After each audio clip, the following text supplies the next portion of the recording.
Hello everyone, welcome to GS education classes. My name is Geeta. उम्मीद करती हूँ कि आप सब लोग जो है बहुत ही बढ़िया होंगे और अपनी जो तैयारी है बेहतर तरीके से कर रहे होंगे। आज हम डिस्कस करने वाले हैं CDP, child development and pedagogy, अर्थात बाल विकास एवं शिक्षा शास्त्र में टॉपिक 5वां, चैप्टर 5वां आपका है संज्ञानात्मक विकास का सिद्धांत।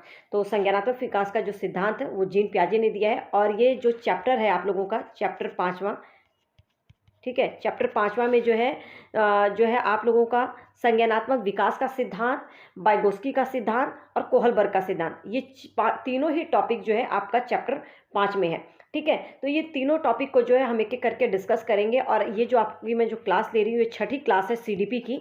और एक क्लास में जो है मैंने आप लोगों के साथ क्वेश्चन आंसर जो है डिस्कस किए थे 2 चैप्टर के, क्योंकि मैंने आप लोगों को कहा था कि जो भी हम टॉपिक करेंगे साथ साथ में जो है हम क्वेश्चन आंसर को भी डिस्कस करते हुए चलेंगे, जो कि प्रीवियस ईयर के क्वेश्चन होंगे। इससे क्या होगा कि आप लोगों को पता चलता जाएगा कि आपके कॉन्सेप्ट क्लियर हो रहे हैं या नहीं, क्योंकि जब तक क्वेश्चन की प्रैक्टिस नहीं करेंगे तब तक कोई भी फायदा नहीं होने वाला है। तो हम बीच बीच में जो है मैं आप लोगों के क्वेश्चन आंसर की भी प्रैक्टिस कराती रहूँगी, हर एक चैप्टर की जो भी हम चैप्टर डिस्कस करेंगे। तो अभी तक मैंने सिर्फ जो है 2 चैप्टर के ही क्वेश्चंस डिस्कस करवाए हैं, उसके और भी क्वेश्चंस आगे डिस्कस करेंगे। अभी तक नोटिफिकेशन आया नहीं है, ठीक है। तो अभी जो है आप लोगों की क्लासेस जो है मैं थोड़ा बीच में ब्रेक करके दे रही हूँ, और क्योंकि मैं देखती हूँ कि काफ़ी लोग जो है बहुत सही से देखते भी नहीं हैं। तो मेरी यही कोशिश है कि मैं आप लोगों को जो है स्टार्टिंग से ही डे 1 से मैं कह रही हूँ कि अब धीरे धीरे पढ़ते रहिए, क्योंकि अभी जो है ना अभी आप लोगों के पास पूरा अच्छा टाइम है कॉन्सेप्ट को क्लियर करने का। जब नोटिफिकेशन आ जाता है ना तो हमारे पास इतना टाइम नहीं रहता है। तो अभी आप लोग जो है जहाँ आप 3-4 घंटा पढ़ेंगे वहाँ केवल 2 घंटा ही पढ़िए, लेकिन पढ़िए, क्योंकि कंटिन्यूटी जो है बहुत ज़्यादा जरूरी है। तो अभी जो है आप लोगों की क्लासेस जो है 2-2, 3-3 दिन के बाद आ रही है, कई बार जो है वीक लग जाता है, क्योंकि मैं जो है पूरा आप लोगों का जो नोट्स है ये मैं खुद जो है प्रिपेयर्ड करती हूँ, और ऐसे ही कुछ भी लाके आप लोगों को बता दूँ वो मुझे सही नहीं लगता।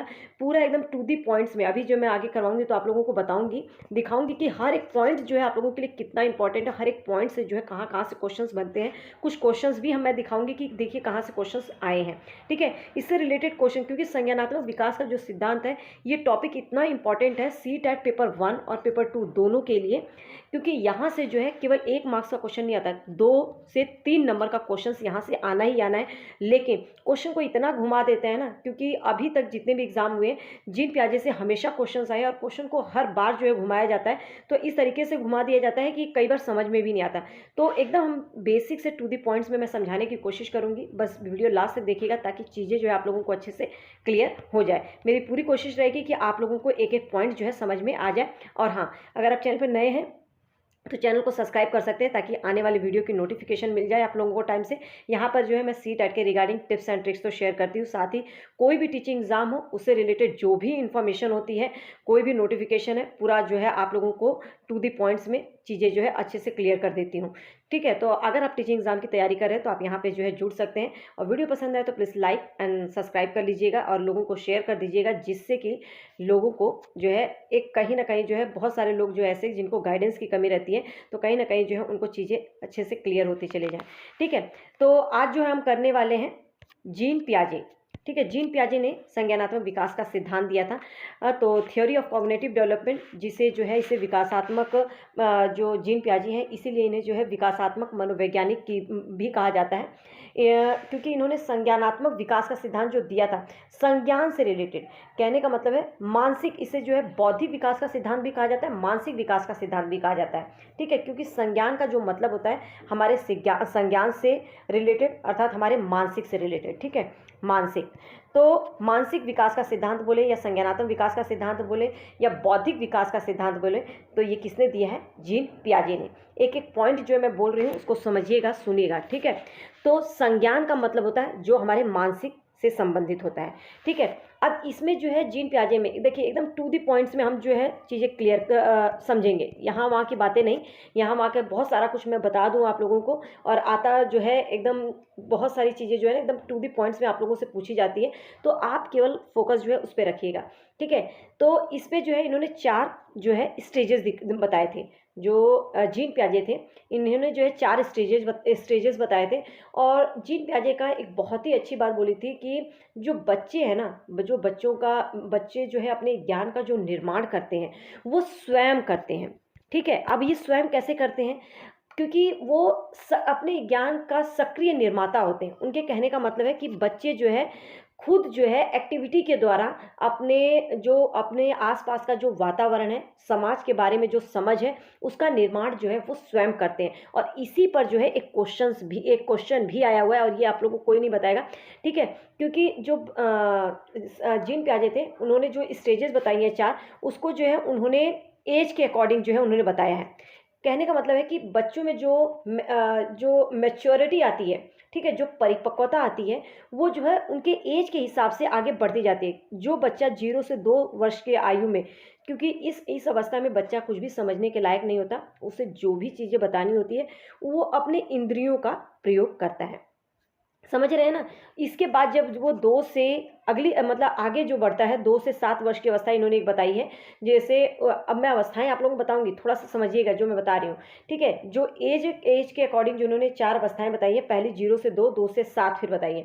तो इस अवस्था में जो है उसकी परिपक्वता जो है बढ़ती है, ठीक है। तो धीरे धीरे जो बच्चा है अपने एज के अकॉर्डिंग जो है वो जो है उसका मानसिक विकास होता है, और वो आसपास के चीज़ों से जो है अंतःक्रिया करके चीज़ों को जो है वो लर्न करता हुआ जाता है। तो उसके जैसे जैसे एज बढ़ती है उसमें परिपक्वता आती है, उसके मानसिक का विकास होता है। ऐसा जो है जीन पियाजे कहते हैं। अब इसीलिए जो है जीन पियाजे के बारे में कुछ हम फैक्ट्स देख लेते हैं। देखिए, जीन पियाजे ये जो दिख रहे हैं आपको, ये जीन पियाजे हैं, और इन्होंने जो है क्या दिया था, थ्योरी ऑफ कॉग्निटिव डेवलपमेंट, संज्ञानात्मक विकास का सिद्धांत, ठीक है। ये जो है स्वीडन के थे, स्विट्जरलैंड के। तो इनको जो है स्विट्जरलैंड निवासी एक मनोवैज्ञानिक थे जीन पियाजे, और इन्होंने जो है संज्ञान का मतलब मैंने बताया था ना, मानसिक विकास। तो इन्होंने जो है बच्चों पे जो थ्योरी दी है वो बच्चों के मानसिक क्रियाओं को जो है बहुत ही बारीकी से अध्ययन किया, और इस अध्ययन के लिए उन्होंने जो है खुद के बच्चों को चुना था, ठीक है। तो मानसिक विकास संबंधी क्रियाओं का बच्चों में बारीकी से अध्ययन किया, मतलब क्योंकि उन्होंने संज्ञानात्मक विकास का सिद्धांत दिया था, इसीलिए जो है वो बच्चे जो है अपने अपने हर एक एज के अकॉर्डिंग किस तरीके से उनका मानसिक विकास होता है उस पर जो है उन्होंने अध्ययन किया था। तो पियाजे के अनुसार जो है बच्चे जो है सक्रिय ज्ञान के निर्माता होते हैं, वो अपने ज्ञान का निर्माण स्वयं करते हैं। और ये जो है एक एक लाइन जो मैं बता रही हूँ आप लोगों को, ये जो मैं नोट्स आपको टेलीग्राम पे शेयर कर दूंगी, उसका लिंक डिस्क्रिप्शन बॉक्स में दे दूंगी, ठीक है। और एक एक लाइन इंपॉर्टेंट है, यहाँ से क्वेश्चंस बने हैं, जब मैं इसके क्वेश्चन डिस्कस करूंगी आप लोगों के, और वो भी प्रीवियस ईयर के ही क्वेश्चंस आप लोगों को दिखाऊंगी किस तरीके से इंपॉर्टेंट। तो ये नोट्स जरूर पढ़ लीजिएगा, पहले समझ लीजिए।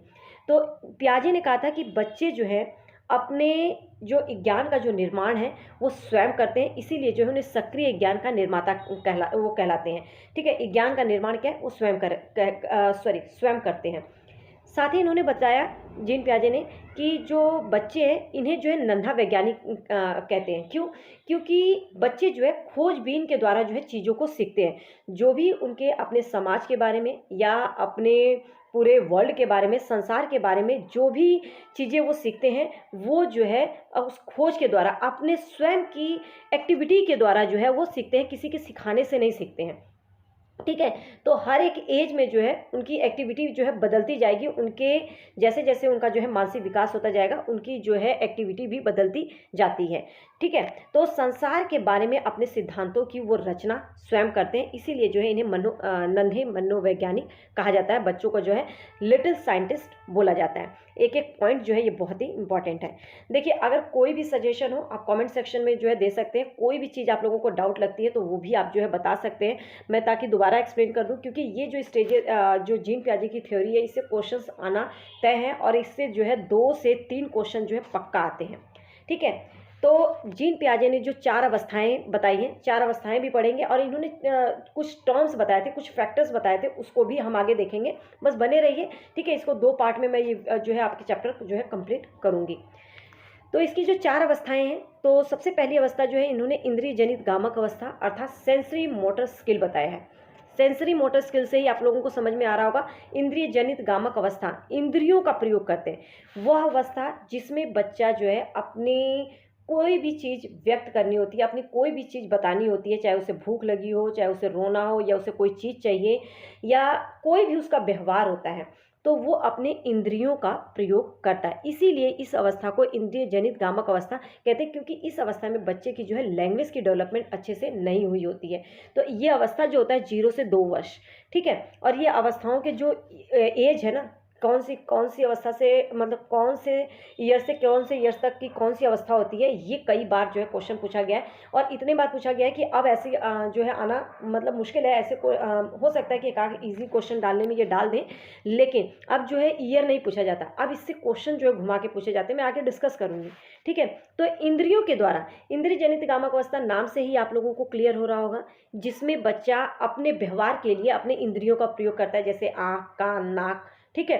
तो जैसे उसे भूख लगी है तो वो जो भी है, क्योंकि उसकी भाषा का उसके लैंग्वेज का डेवलपमेंट नहीं हुआ है, तो वो रो के चीज़ों को बताएगा। कोई भी चीज़ चाहिए तो वो अपने फिंगर से पॉइंट आउट करेगा, ठीक है, समझ रहे हैं ना। दूसरी अवस्था जो है पूर्व संक्रियात्मक अवस्था, इसको बोला जाता है प्री ऑपरेशनल स्टेज, अर्थात ये 2 से 7 वर्ष की अवस्था होती है। ये वो अवस्था होती है जिसमें बच्चा जो है थोड़ा उसके धीरे धीरे उसके लैंग्वेज की डेवलपमेंट होने लगती है, चीज़ों को थोड़ा थोड़ा समझना शुरू करता है, ठीक है। मूर्त संक्रियात्मक अवस्था, मूर्त संक्रियात्मक अवस्था कॉन्क्रीट स्टेज, ये 7 से 11 वर्ष की अवस्था होती है, जिसमें बच्चे के सामने कोई भी चीज़ मूर्त रूप से उसको सामने दिखाई जाती है, उसके बारे में बताया जाए तो वो उसे मतलब समझाया जाता है उसके सामने दिखाकर। अमूर्त संक्रियात्मक अवस्था बोले या अमूर्त औपचारिक संक्रियात्मक अवस्था बोले, फॉर्मल ऑपरेशनल स्टेज, ये 11 से 15 वर्ष की अवस्था होती है। और ये इसकी वो अवस्था होती है जिसमें बच्चे का जो है एकदम मानसिक विकास जो है अच्छी तरह से डेवलप हो जाता है, और यहाँ पे जो है बच्चे के सामने अगर कोई वस्तु नहीं है तो भी उसके बारे में जो है वो अपनी समझ उसकी विकसित हो चुकी होती है, ठीक है। तो चलिए आगे हम इसके बारे में एक एक करके जो है जहाँ से क्वेश्चंस बनते हैं उसको जो है देख लेते हैं। देखिए पियाजे के जो है संज्ञानात्मक की जो विकास की, एक मिनट क्या हो गया, वेट रुक जाइए।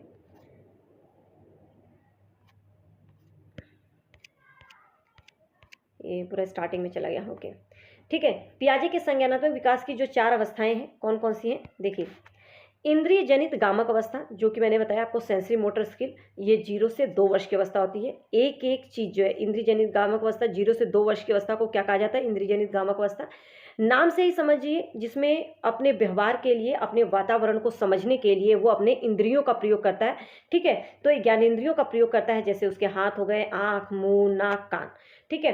तो उसको जैसे कि कोई भी चीज़ चाहिए तो वो फिंगर आउट करता है, बोल नहीं पाता है तो वो अपना मतलब कि भूख लगी है तो रो कर जो है व्यक्त करता है। तो इस अवस्था में बच्चे अपने वातावरण को समझने के लिए ज्ञानेंद्रियों का प्रयोग करता है। और इस अवस्था में जो बच्चा पूरी तरह से जो है अपने माता पिता पर डिपेंडेंट होता है, मतलब वो जो है उसमें वो किस दूसरे पर निर्भर होता है, आत्मनिर्भर नहीं होता, ठीक है। आगे अगर हम बात करें तो इसमें देखिए इसमें जो है बच्चों का, क्योंकि बच्चे की जो एज है 0 से 2 वर्ष की होती है, तो इस अवस्था में जो है बच्चों में वस्तु अस्थायित्व का गुण आ जाता है। जब वो धीरे धीरे 2 वर्ष के पास पहुंचता है ना, तो वस्तु अस्थायित्व ऑब्जेक्ट परमानेंस का जो गुण है वो बच्चे में जो है विकसित हो जाता है। इसका मतलब है कि बच्चे के दिमाग में अगर कोई वस्तु की छाप, ये छाप है, छाप बनाना शुरू कर देता है, ठीक है। 0 से 2 वर्ष की अवस्था में जैसे बच्चों को बताया जाए कि ये बॉल है तो उसको समझ में आ जाता है बॉल है। अगर उसी बॉल को जो है अगर पीछे छिपाकर बोला जाए कि बॉल जो है आपकी चिड़िया ले गई, तो बच्चा जो है उसे ढूंढना शुरू कर देता है, उसके आग पीछे जो है आपको जाकर देखने लगता है। तो इसमें जो है इसीलिए बोला जाता है कि वस्तु अस्थायित्व का गुण कौन सी अवस्था में आ जाता है, तो 0 से 2 वर्ष इंद्रिय जनित गामक अवस्था, इसे याद रखिएगा, ठीक है। बहुत बार ये क्वेश्चन पूछा गया है। ऑब्जेक्ट परमानेंस, तो ऑब्जेक्ट परमानेंस का जो गुण है ये जो है आपका कब आ जाता है, तो ये इंद्रिय जनित गामक अवस्था के समय पर ही आ जाता है, मतलब 0 से 2 वर्ष की अवस्था में बच्चों में ये गुण विकसित हो चुका होता है।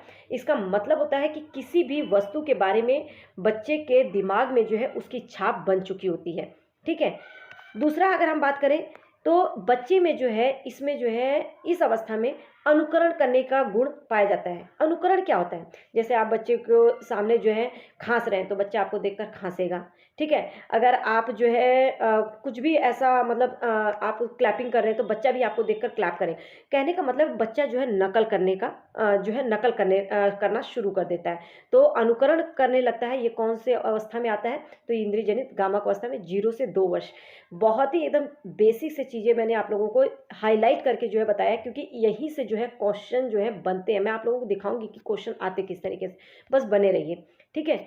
आगे हम बात करते हैं लक्ष्य निर्देशित बिहेवियर। यहाँ से भी बच्चे लक्ष्य निर्देशित व्यवहार होता क्या है, तो देखिए आप लोगों ने कई बार देखा होगा जो छोटे बच्चे होते हैं ठीक है। 0 से 2 वर्ष के वाले बच्चे, कई बार हम मना करते हैं कि बच्चे स्विच नहीं टच करें, ठीक है, लेकिन बच्चा जिस चीज़ को आप मना करेंगे उसको बार बार जाके उसमें फिंगर आउट करेगा, फिंगर डालेगा, ठीक है। तो इससे बोलते हैं क्योंकि उसने अपना टारगेट बना लिया, ठीक है। संज्ञानात्मक विकास के सिद्धांत में जो है जीन पियाजे ने इसको बहुत वैल्यू दिया और इससे क्वेश्चन भी आया है, लक्ष्य निर्देशित व्यवहार, ठीक है। इसके अंदर जो है बच्चा जिस चीज़ को टारगेट कर लेता है उसको बार बार जाकर जो है वो टच करता है।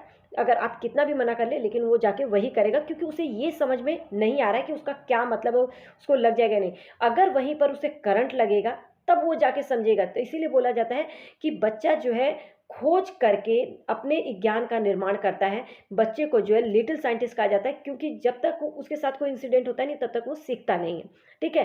तो बच्चे को कितना भी समझा लो बच्चे को समझ में नहीं आएगा। बच्चा जो है यहाँ पे लक्ष्य निर्देशित व्यवहार करता है, जिस चीज़ को जो है वो लक्ष्य बना लेता है वही जो है बार बार करता है, ठीक है। तो लक्ष्य निर्देशित का मतलब ये होता है। नेक्स्ट हम दूसरे, देखिए इससे रिलेटेड एक क्वेश्चन मैंने बोला ना कि क्या ये प्रीवियस ईयर का ही क्वेश्चन है, मैं इससे और भी रिलेटेड क्वेश्चन कराऊंगी। पूरा पियाजे जो है आप लोगों को इस तरीके से करेंगे ना कि आपके इससे आने वाले क्वेश्चन गलत होंगे ही नहीं। देखिए, संज्ञानात्मक विकास के किस चरण में बच्चे अनुकरण करने लगते हैं, वह उसमें वस्तु अस्थायित्व की योग्यता आ जाती है। अनुकरण करने लगते हैं और वस्तु अस्थायित्व की योग्यता आ जाती है। कौन सी अवस्था? 0 से 2 वर्ष की अवस्था। अभी मैंने इन दोनों के बारे में बताया आप लोगों को। तो ये कौन सी अवस्था होती है?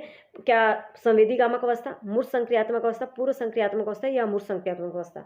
तो ये होता है संवेदीगामक अवस्था, अर्थात इंद्रिय जनित गामक अवस्था, 0 से 2 वर्ष की अवस्था, ठीक है। तो पहला ए ऑप्शन करेक्ट होगा।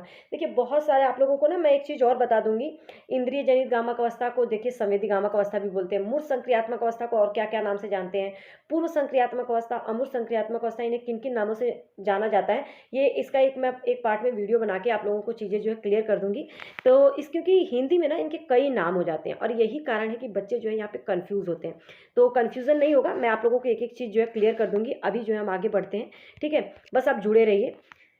हाँ, नेक्स्ट देखिए दूसरी अवस्था पूर्व संक्रियात्मक अवस्था अर्थात प्री ऑपरेशनल स्टेज, और ये जो अवस्था होती है 2 से 7 वर्ष की अवस्था होती है। इस अवस्था में क्या होता है, इसमें जो है बच्चा ना सामने आने वाली चीज़ों को देख पाएगा, समझ पाएगा, लेकिन कोई क्रिया नहीं कर पाएगा। कहने का मतलब है तो बच्चे का, क्योंकि 0 से 2 वर्ष के अवस्था वो अवस्था होती है जिसमें आप बच्चे को कुछ भी समझा लो बच्चे समझने को तैयार नहीं होते, उसको समझ ही नहीं आता है, ठीक है। लेकिन जब 2 से थोड़ा सा बड़ा होता है तो इसमें बच्चों के सामने अगर कोई चीज़ रखा है तो उसको वो देखता भी है, सुनता भी है और उसमें समझ पाएगा, लेकिन उतना ज़्यादा जो है उस पर रिएक्शन नहीं हो पाता, उसका कोई क्रिया नहीं कर पाएगा। कैसे? देखिए इस अवस्था में लक्ष्य निर्देशित व्यवहार की क्षमता आ जाती है। अच्छा एक चीज़ याद रखिएगा, अगर आप लोगों को 2 अवस्थाएं जैसे कि लक्ष्य निर्देशित जो बिहेवियर है 0 से 2 वर्ष की अवस्था और 2 से 7 वर्ष की अवस्था, मतलब कि संवेदीगामक अवस्था और पूर्व संक्रियात्मक अवस्था, इनमें से अगर आपका दोनों ऑप्शन है तो आप जो है पूर्व संक्रियात्मक अवस्था को जो है करेक्ट करेंगे, क्योंकि 0 से 2 वर्ष की अवस्था में 2 वर्ष तक पहुंचते पहुंचते बच्चे में जो है लक्ष्य निर्देशित बिहेवियर आने लगता है, लेकिन अच्छी तरह से जो डेवलप होता है उसके प्रति जो है मतलब अच्छी तरह से जो वो होता है वो जो है 2 से 7 वर्ष में, मतलब 2 वर्ष की अवस्था में जो है पूर्व संक्रियात्मक अवस्था में देखने को मिलता है। 0 से 2 वर्ष की अवस्था में क्या होता है, बच्चे का जो है ये चीज़ डेवलप हो रही होती है, लेकिन 2 से 7 वर्ष वाली अवस्था में एकदम करता ही करता है, ठीक है। मतलब कि जो चीज़ उसको करना है वो करेगा ही करेगा।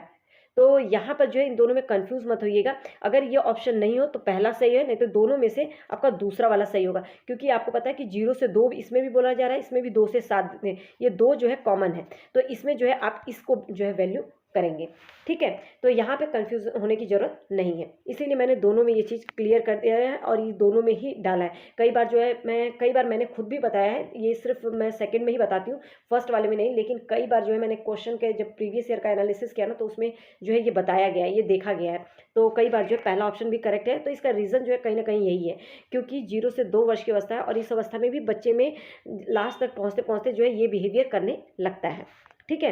तो इस अवस्था में लक्ष्य निर्देशित व्यवहार पाया जाता है, गोल डायरेक्टेड बिहेवियर की क्षमता आ जाती है कि बच्चा जो है अगर प्लग को छूना है तो कितना भी मना करो वो प्लग को टच करेगा ही करेगा, ठीक है, वो नहीं समझ पाता है।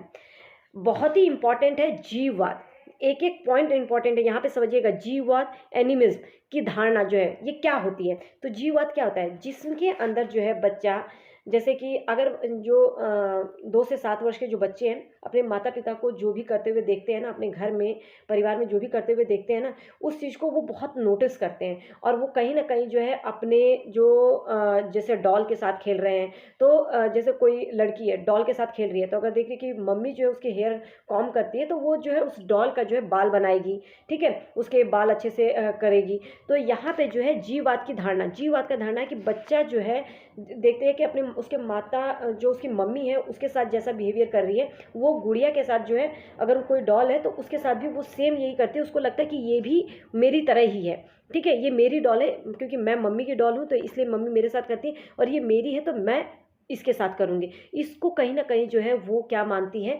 जो है सजीव मानती है, निर्जीव नहीं मानती है, सजीव मानती है। तो बच्चा जो है सजीव और निर्जीव में जो है फ़र्क करना नहीं सीख पाता है।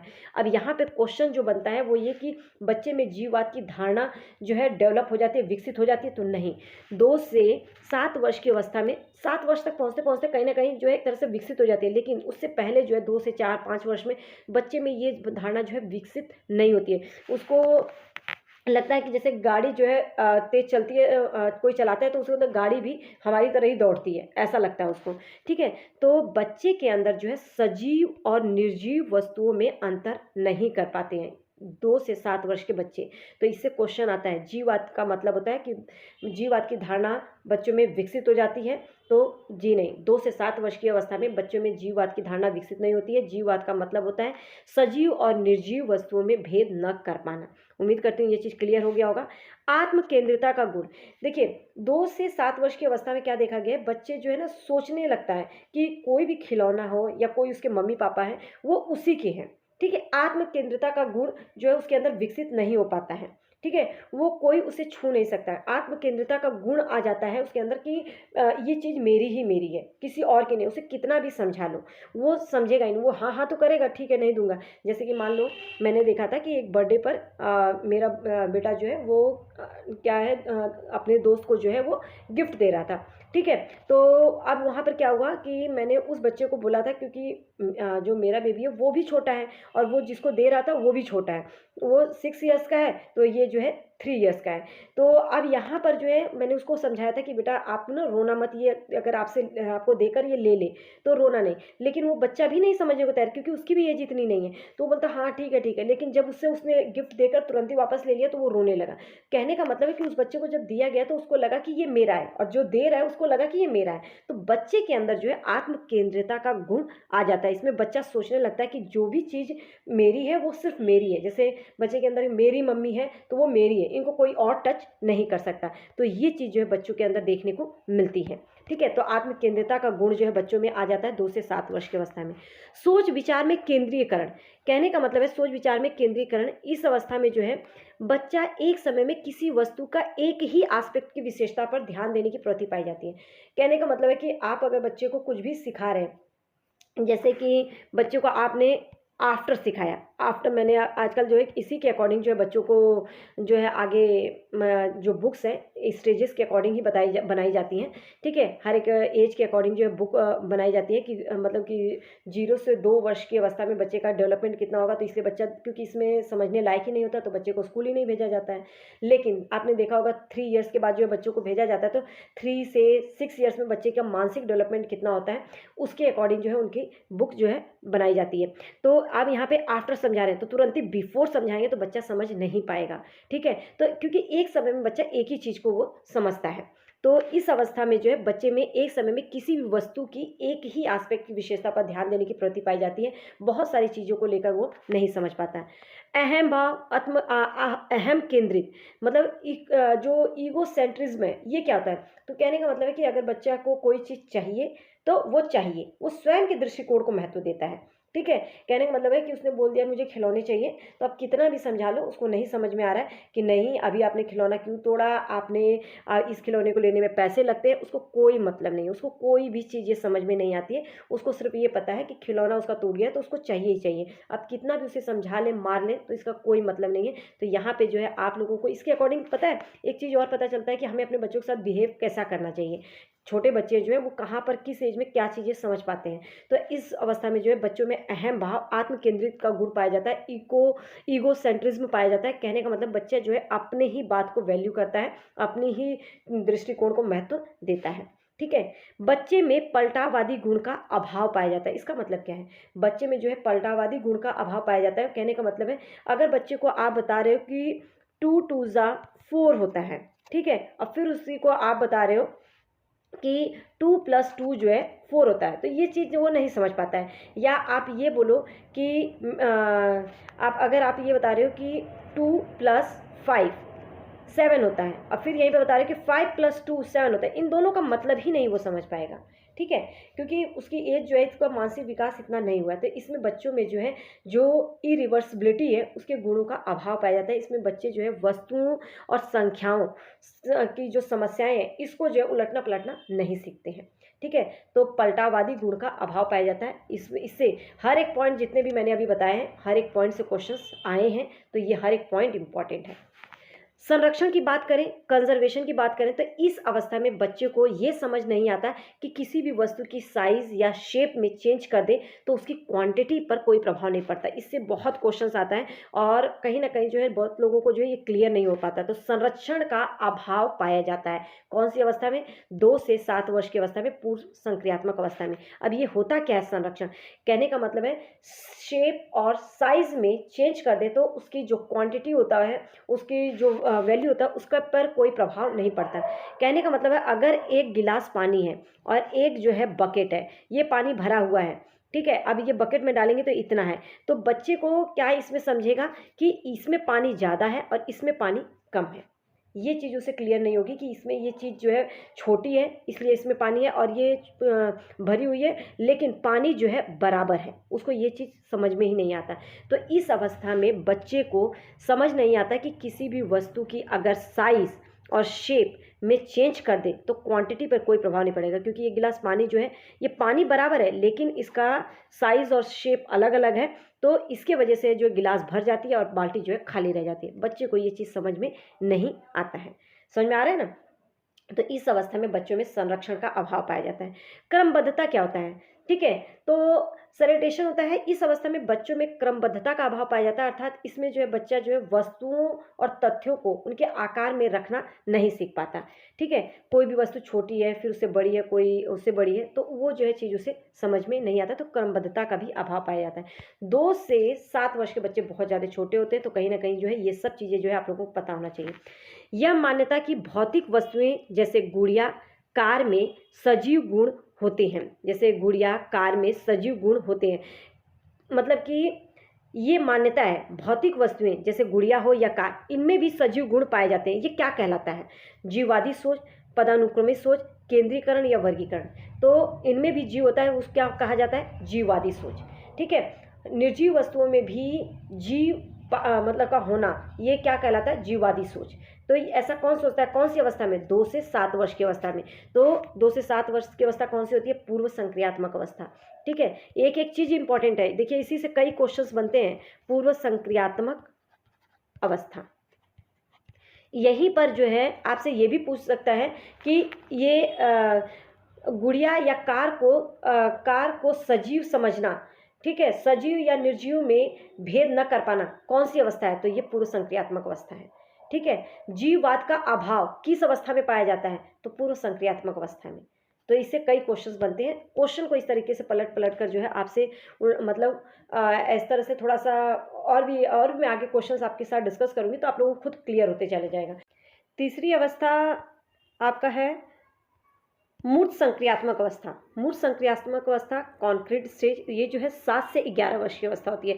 इस अवस्था में बच्चे जो है मूर्त चीज़ों को देखकर जो है समझना शुरू कर देते हैं। मतलब मूर्त का मतलब होता है जो उनके सामने मतलब समक्ष उनके जो दिखाई दे रही है। तो इस अवस्था में बच्चे जो सामने रखी हुई चीज़ों को देखकर उन पर चिंतन कर पाते हैं। इसका मतलब है कि अगर कोई चीज़ उनके सामने नहीं है तो वो उसके बारे में जो है ज़्यादा सोच समझ नहीं पाते, उनकी चिंतन जो शक्ति है वो इतनी विकसित नहीं होती।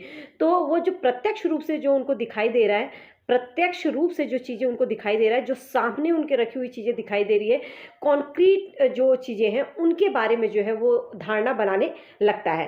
ठीक है, उसके बारे में जो है वो चिंतन करने लगता है। इसे मूर्त वस्तुओं के संदर्भ में चिंतन करना आरंभ कर देता है। मतलब जो उसके समक्ष कोई वस्तु रखी हुई तो उसके बारे में जो वो अपना समझ उसकी विकसित हो जाती है। ठीक है, तो ये जो अवस्था होती है 7 से 11 वर्ष की अवस्था होती है। जो स्टेजेस है, जो कितने से कितने एज तक की अवस्था होती है, ये जरूर याद रखिएगा। ठीक है, पहले बहुत इससे क्वेश्चन आते थे, लेकिन हो सकता है बाय मिस्टेक, मतलब आपका लक अच्छा रहा तो क्या पता अगला इसी तरीके से बस एज ही पूछ दे, नहीं तो वैसे तो बाकी अंदर से पूछता ही है, वो तो हम करेंगे ही। ठीक है, तो देखिए इस अवस्था में चिंतन व तर्क में क्रमबद्धता आ जाती है।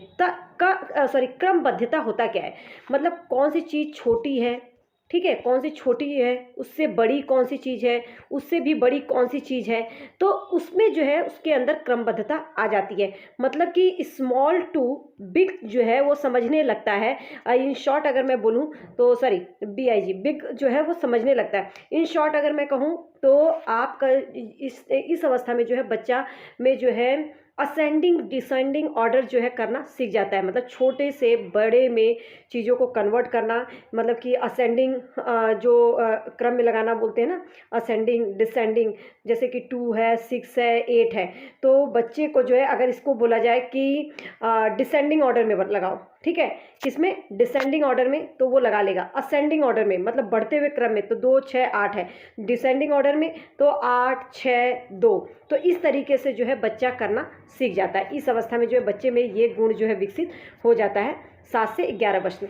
अब इससे पहले जो है अगर बच्चे को कितना भी समझा ले कि यहाँ पे 4 लिखा है, यहाँ पे 5 लिखा है, यहाँ पे 2 लिखा है, यहाँ पे 1 लिखा है, इसे असेंडिंग ऑर्डर में लगाओ, तो बच्चे को बहुत मुश्किल होता है समझाना। छोटे मोटे 1 to 10 तक तो फिर भी कर ले, लेकिन उससे बड़े वाले जो नंबर होते हैं, 2 digit number, 3 digit number, 4 digit number, तो बच्चों को बहुत ज़्यादा यहाँ पे समस्या आती है। ठीक है, तो असेंडिंग से डिसेंडिंग ऑर्डर में जो है बच्चा इस अवस्था में जो है लगाना समझ में आने लगता है उसको। ठीक है, तो चिंतन व तर्क में क्रमबद्धता आ जाती है। वस्तुओं को क्रम में लगाना सीख जाता है, छोटी है, बड़ी है, उससे बड़ी है, ये चीज़ जो है उसमें विकसित हो जाती है। संख्याओं का बोध हो जाता है।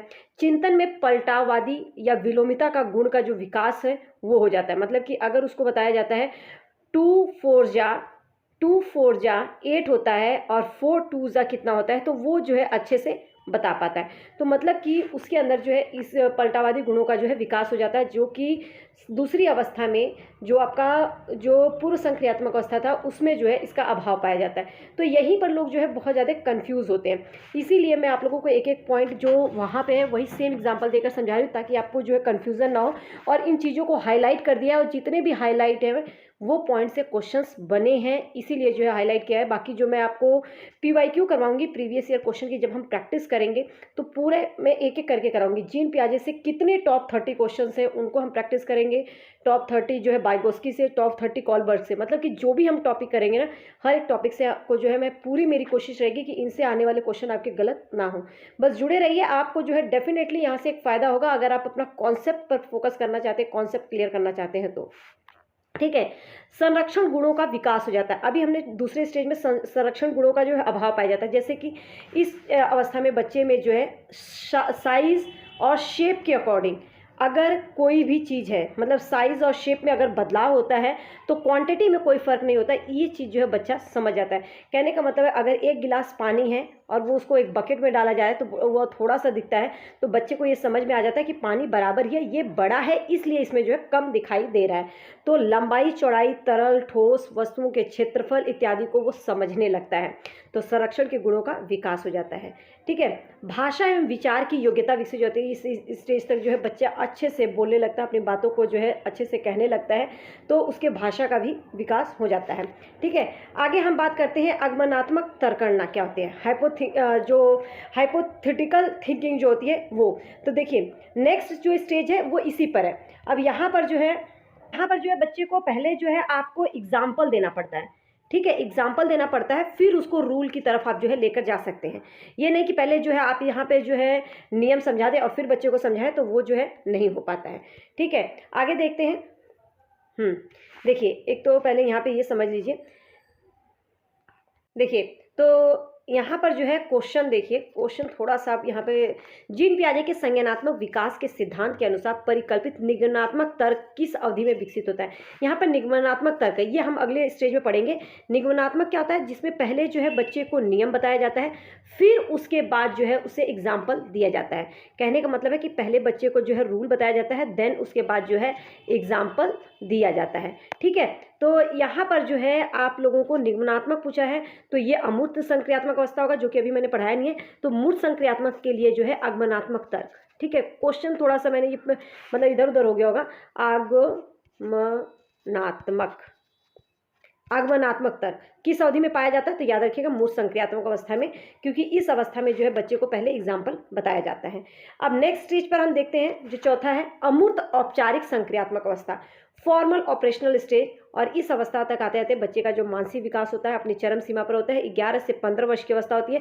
इस अवस्था में जो है जीन पियाजे का कहना है कि इस अवस्था तक बच्चे जो है उसका मानसिक विकास जो है अच्छी तरह से हो गया होता है।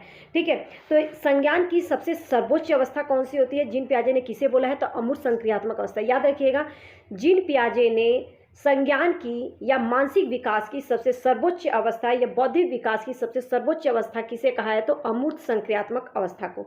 और सबसे निम्न अवस्था कौन सा है, तो वो इंद्रिय जनित गामक अवस्था। संज्ञान की या बौद्धिक विकास की या मानसिक विकास की जो सबसे निम्न अवस्था है वो कौन सी है, तो वो है आपकी इंद्रिय जनित गामक, और सर्वोच्च जो है वो है अमूर्त संक्रियात्मक।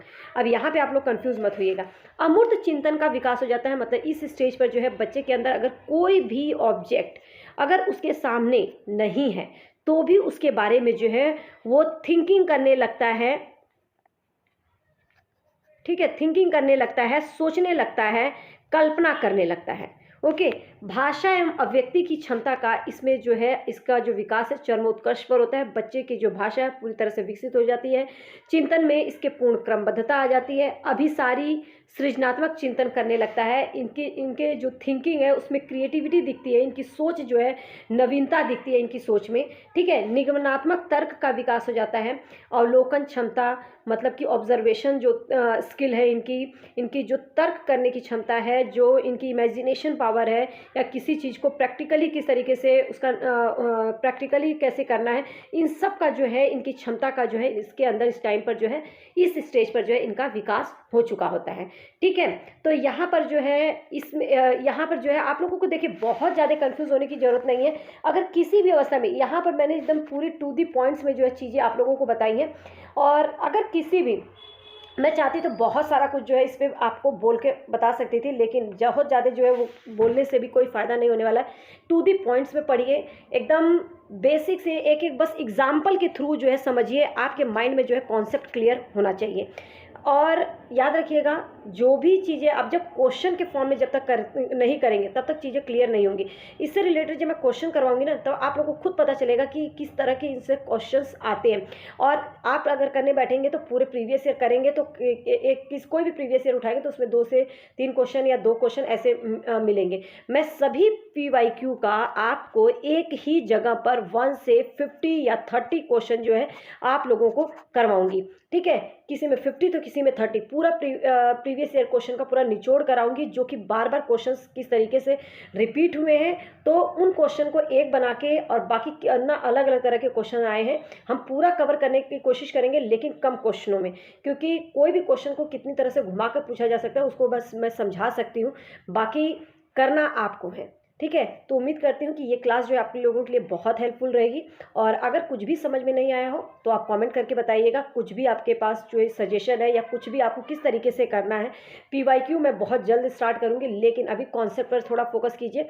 आपकी जो क्लासेज हैं याद रखिएगा, जो क्लासेज हैं कॉन्सेप्चुअल जो मैं आप लोगों को दे रही हूँ, CTET पेपर 1 और पेपर 2 की जो CDP की है इसकी भी आपकी 5:30 होगी। और 1 डे मतलब कि आपका जो है ये एक दिन जो है आप लोगों का CDP होगा, तो नेक्स्ट डे जो है आप लोगों की CTET पेपर 2 SST वालों की क्लास होगी। ठीक है, और क्लास का जो टाइमिंग है अभी जो है 5:30 है, जब तक नोटिफिकेशन नहीं आ जाता है। बाकी आप लोग जो है ज़रूर बताइएगा कि और कौन से सब्जेक्ट का जो है आप लोगों को बहुत ज़्यादा दिक्कत आ रही है। बाकी एक एक करके जो है पेपर 1 और पेपर 2 के लिए मैं बहुत जल्द ही NCERT पेपर 1 में जो EVS है आप लोगों का वो स्टार्ट करूँगी, और पेपर 2 जो है SST स्टार्ट कर चुकी हूँ। और अगर और कुछ आप लोगों का डाउट है तो वो ज़रूर कॉमेंट करके बताइएगा, ठीक है। और वीडियो आप लोगों को लगता है इससे जो है आप लोगों को हेल्प मिल रही है तो आप लाइक और सब्सक्राइब कर लीजिएगा, ताकि आने वाली वीडियो की आपको नोटिफिकेशन मिल सके। लोगों के साथ शेयर कर दीजिएगा। बाकी ये सब तरह की बातें नहीं भी करेंगे तो चलेगा, लेकिन याद रखिए कि आप लोग जो है अच्छे से अपने कॉन्सेप्ट पर फोकस कीजिए। और नेक्स्ट जो है मेरी क्लास जो होगी इसकी पार्ट 2 जो है, जिसमें हम समझेंगे स्कीमा, अनुकूलन और आत्मसातकरण, समायोजन, साम्य धारण। क्योंकि स्कीमा, एडेप्टेशन, एसिमिलेशन हो या एकोमोडेशन हो, इक्विलिब्रियम, इससे क्वेश्चंस बहुत बहुत घुमा के आते हैं और लोग कंफ्यूज होते हैं। सीधे क्वेश्चंस होते हैं, थोड़ा सा लोगों को कंफ्यूज कर देता है, तो उसको जो है हम समझेंगे। तो उम्मीद करती हूँ ये क्लास आप लोगों के लिए हेल्पफुल रही होगी। All the best.